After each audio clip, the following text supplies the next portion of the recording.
కర్కాటక రాశి. ఈ కర్కాటక రాశి వారికి జూలై నెల 2024 సంవత్సరానికి గాను ప్రొఫెసర్ డాక్టర్ ముల్లపూడి సత్యనారాయణమూర్తిని నేను మీకు మాస రాస ఫలితాలు చెప్తున్నాను. ముందుగా మనకి ఈ యొక్క కర్కాటక రాశి వారి యొక్క గ్రహస్థితి చాలా అత్యద్భుతంగా ఉందన్నమాట. లాభంలో ఉన్నటువంటి గురుడు, వ్యయంలో ఉన్నటువంటి రవి బుధ శుక్రులు, రాజ్యస్థితిగతుడైనటువంటి కుజగ్రహం 1 జూన్ నుంచి 2024 సంవత్సరం నుంచి, ఆ తర్వాత మనకి భాగ్యములో ముఖ్యంగా రాహు, అష్టమ శని, 3వ కేతువు. ఈ గ్రహస్థితి ప్రభావం వలన విదేశీ సంబంధమైనటువంటి వ్యవహారాలు, విదేశీ రిలేషన్స్ ఇవన్నీ కూడా చాలా బ్రహ్మాండంగా ఉంటాయి. అంటే ఎవరైతే విదేశీ వస్తువులు మనం ఇండియాలో అమ్మినా, లేకపోతే విదేశాలకు సంబంధించినటువంటి వ్యాపారాలు మనం ఎక్స్పోర్ట్ ఇంపోర్ట్ బిజినెస్లు చేసిన ఏ బిజినెస్ అవనియండి, అది మాత్రం విదేశీ సంబంధమైంది. కాబట్టి ఈ యొక్క కర్కాటక రాశి వాళ్ళు గెలవడానికి అవకాశాలు ఉన్నాయి, బాగా చేయడానికి. ఇక వృత్తి వ్యాపార ఉద్యోగ విషయాల దగ్గరికి వచ్చేసరికి మనకి అఖండమైనటువంటి ఆదాయం పెరుగుతుంది. చక్కగా పర్మనెంట్ అవ్వడానికి అవకాశాలు ఉన్నాయి. కన్సాలిడేటెడ్ బేస్తో టెంపరీ వేజెస్తో వెళుతున్నటువంటి వాళ్ళందరూ కూడా పర్మనెంట్ అవ్వడానికి అవకాశాలు ఉన్నాయి. అయితే ఈ కర్కాటక రాశి వాళ్ళకి ఏంటంటే ఈ నెలలో నిద్రలేమి, అంటే నిద్ర తక్కువ, నిద్ర పట్టదనమాట. ఆ విధంగా ఆ వ్యాధితో మనం బాధపడడానికి అవకాశాలు ఉంటాయి. మరి లాభంలో ఉన్నటువంటి గురుగ్రహ ప్రభావం వలన అధికమైనటువంటి ఆదాయము, అదనపు మార్గాల వల్ల అనేక రకమైనటువంటి ఆదాయాలు, అనేక రకమైనటువంటి మార్గాల ద్వారా రావడానికి అవకాశాలు మీకు పూర్తిగా ఉంటాయన్నమాట.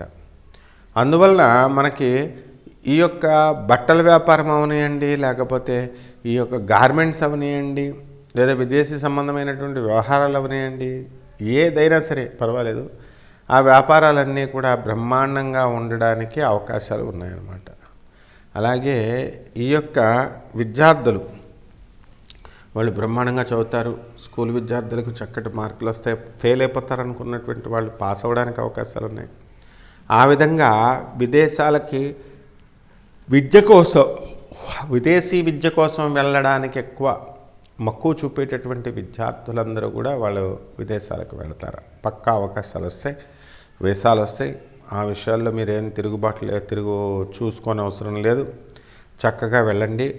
అలాగే ఈ యొక్క కర్కాటక రాశి వాళ్ళు అష్టమ శని గ్రహ ప్రభావం వలన ఏ యొక్క పనైనా సరే 2 సార్లు 3 సార్లు చేస్తే తప్ప వీళ్ళకి పని కాదనమాట. కాబట్టి విసుగు చెందకుండా 1కి 2 సార్లు ప్రయత్నించండి, మీ పనులన్నీ కూడా పూర్తవడం జరుగుతుంది. ఇక దైవ సంబంధమైనటువంటి కార్యక్రమాల్లో పాల్గొనడము, అలాగే ఈ యొక్క విందు వినోద కార్యక్రమాలు, బంధుమిత్రుల యొక్క విందు వినోద కార్యక్రమాలు, కిట్టి పార్టీలు, స్నేహితుల యొక్క దీనన్నింటికి కూడా వెళ్ళడానికి అవకాశాలు ఉంటాయి. అలాగే ప్రభుత్వ సంబంధమైనటువంటి సబ్సిడీలన్నీ కూడా వీళ్ళకి రావడానికి అవకాశాలు ఉన్నాయి. ఉపాధ్యాయులు వీళ్ళంతా కూడా కేవలము పాఠాలు చెప్పడం కాకుండా వీళ్ళకి ఆల్రౌండ్ డెవలప్మెంట్ చేయాలి అని ముఖ్యంగా ఈ యొక్క రాశిలోకి ప్రవేశించడం వల్ల ఈ నెలంతా కూడా బ్రహ్మాండంగా ఈ యొక్క కర్కాటక రాశి వరకు ఉంటుంది. రెమెడీస్ దగ్గరికి వచ్చేసరికి ఈ కర్కాటక రాశి వారికి